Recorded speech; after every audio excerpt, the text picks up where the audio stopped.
दिल्ली में 27 साल बाद बीजेपी की एंट्री हुई है। काफी इंतजार के बाद हुकूमत हाथ आई है और जहां एक तरफ पोल्यूशन, यमुना का पानी और करप्शन मुद्दा रहा, वहीं दूसरी तरफ मुसलमानों को डराने की भी कोशिश रही है। बीजेपी से सेकुलर पार्टियां मुसलमानों को डराती रही हैं। अब सवाल ये है कि बीजेपी की दिल्ली और मुसलमान का क्या होगा, दिल्ली में क्या बदलेगा, क्या होगा वक्फ बोर्ड का, क्या दिल्ली में भी चलेगा बुलडोजर, इमामों को सैलरी मिलती रहेगी, क्या मुस्तफाबाद का नाम शिवपुरी होगा। इस तरह के ढेरों सवाल हैं जिनके जवाब आज तलाश करेंगे, लेकिन उससे पहले ये रिपोर्ट देखिए।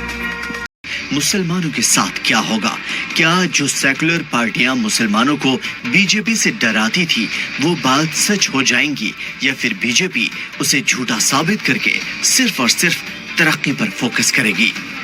ब्यूरो रिपोर्ट, सलाम टीवी।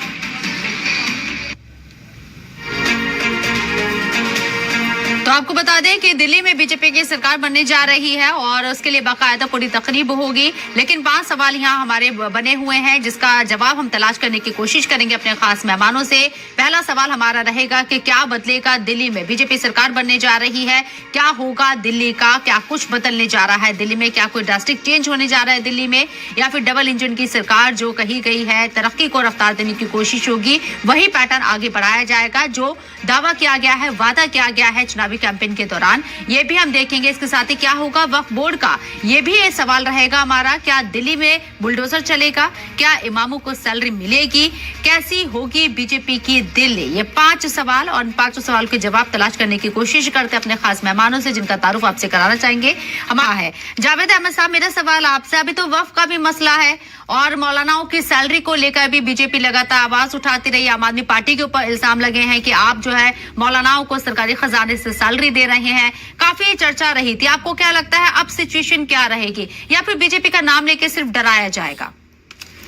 नहीं, बिल्कुल आप सही कह रही हैं, लेकिन ये भारतीय जनता पार्टी का जो मूल वोटर है या जिसपे ये पूरी राजनीति की बिसात है, दिल्ली उसके लिए कुछ और कहानी बता रही है। दिल्ली में जो इन्होंने वादे किया, जो केजरीवाल ने वादे किया, ये जितनी बड़ी राष्ट्रीय दल हैं जो चुनाव यहाँ लड़ी थी, उन्होंने जो वादे किया, महिला सशक्तिकरण की बात कही।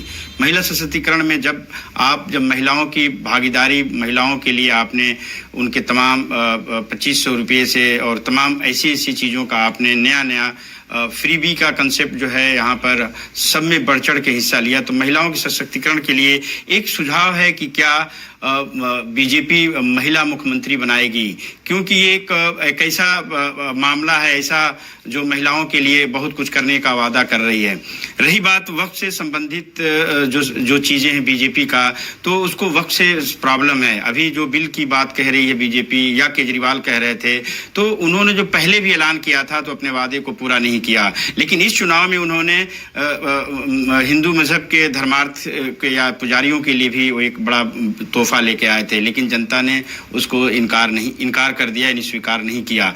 ये चुनाव बीजेपी के लिए जितना आसान हुआ, उसकी कई वजह है। उस पृष्ठभूमि में जाना, राजनीतिक विश्लेषण आपका पहले हो चुका है। वक्त से संबंधित केजरीवाल की जो भूमिका रही वो संदिग्ध रही। उनकी भूमिका जो थी 5 साल 7 साल की, उसमें तमाम वक्फ संपत्तियों को नुकसान पहुंचाया गया। केंद्र शासित होने के बावजूद भी स्टेट का कोई रोल नहीं रहा। वक्फ बोर्ड का चेयरमैन पिछले कई महीनों यानी साल हो गया नहीं है वहां पे। तो इस तमाम चीजों को देखेंगी तो इमाम, वक्फ की संपत्तियां, ये तमाम जो है चैलेंजिंग है। वक्फ के मामले में दिल्ली की जो हेरिटेज है, जो कल्चर है, वो ऐतिहासिक है, वो बहुत पौराणिक है, और उसके नाम बदलने की बात अगर आएगी तो तमाम ऐसी चीजें हैं जो इतिहास के पन्ने में उसकी दर्ज है। जी, आपके तो पास आप मैं उसको आना इनकार नहीं कर चाहूंगी। सकते आप। आएंगे जावेद अहमद साहब, जहां बीजेपी इख्तिदार, जिन भी रियासतों में बीजेपी की सरकार है, वहां से खबरें सामने आती कि बुलडोजर एक्शन हो रहा है, और बुलडोजर जो एक्शन है वो उत्तर प्रदेश से शुरू होता है, मध्य प्रदेश पहुंचता है, राजस्थान पहुंचता है, कई दीगर रियासतों में पहुंचता है जहां पर बीजेपी सरकार में है। क्या दिल्ली को लेकर जो शक जाहिर किया जा रहा है कि यहाँ पे बुलडोजर एक्शन होगा, ये शक कितना सही है? बुलडोजर का कोई न्याय प्रणाली और प्रशासनिक अमला से उसका ताल्लुक नहीं है। ये मनसा से ड्राइव होता है, वो मध्य प्रदेश हो, उत्तर प्रदेश हो, दिल्ली हो। दिल्ली अभी 6 महीना पहले बहुत ही एग्रेसिवली रिलीजियस प्रॉपर्टी पे, वो हिंदू मजहब की हो या मुस्लिम मजहब की इबादतगाह हो, सब पे ये ड्राइव चला है। और एक रिलीजियस कमेटी है जो दिल्ली में वो लीड करती है, जिसकी कोई लीगल और संवैधानिक सेंसिटी नहीं है, लेकिन अभी तक उसको डिसॉल्व नहीं किया गया। 1991 प्लेसेस ऑफ वर्शिप आने के बाद अभी भी वो कमेटी एग्जिस्ट करती है। आपको मैं बताऊं ये कि हर 2 महीने पर एक मीटिंग होती है और तमाम ऐसे रिलीजियस स्ट्रक्चर इबादतगाहों की सूची बनती है और उस पर बुलडोजर एक्शन होता है। कुछ अखबारों में आता है, कुछ नहीं आता है। बुलडोजर अभी जो है आज की घटना है, एक व्यक्ति ने अपने व्यक्तिगत जमीन खरीद कर उसने मस्जिद की तामीर की थी।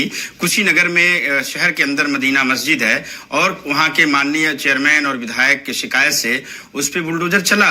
तो ये जो रिलीजियस जो राइट्स हैं, जो संविधान के शक्तियों के द्वारा माइनॉरिटी और रिलीजियस राइट्स जो दिए गए हैं, उस पे ये हमला है। ये जीत की बात तो हम देख सकते हैं विकास पे, लेकिन जो मजहबी जो हमला है, जो माइनॉरिटी को बार बार उसको डराया जाता है, जैसा कि आज की बात है, वो बिस साहब कोई नए विधायक नहीं है, वो राजनीतिक मैच्योर हैं। एक सॉफ्ट हिंदुत्व का ये लाइन है।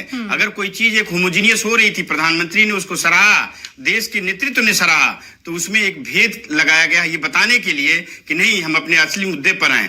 तो वक्फ के मामले में या तमाम इबादतगाहों के मामले में बीजेपी का एजेंडा बहुत साफ और क्लियर है और आने वाले दिन में हम ये देखेंगे। रिलीजियस कमेटी का आप जिक्र कर रहे हैं और तकरीबन 6 से 8 महीने पहले की जो बात आप बता रहे हैं, उसमें सिर्फ दरगाहों को ही, जो रोड किनारे थे या कुछ ऐसी जगह पर थे जो कि विकास में बाधा थे, उनको हटाएगी। उसमें सिर्फ दरगाहें नहीं थी, उसमें मंदिर भी शामिल थे।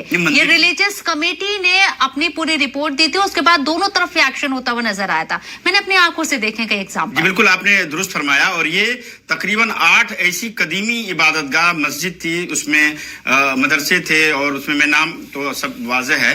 तो 8 इबादतगाहों को, छोटी छोटी कब्रिस्तान को, ये वो थी जिनकी तारीख से उसका ताल्लुक है, हिस्टोरिकल है। उसमें मस्जिदों को भी अभी टारगेट में लिया गया है। विस्टा प्रोजेक्ट के दायरे में 7-8 मसाजिद आ रही हैं।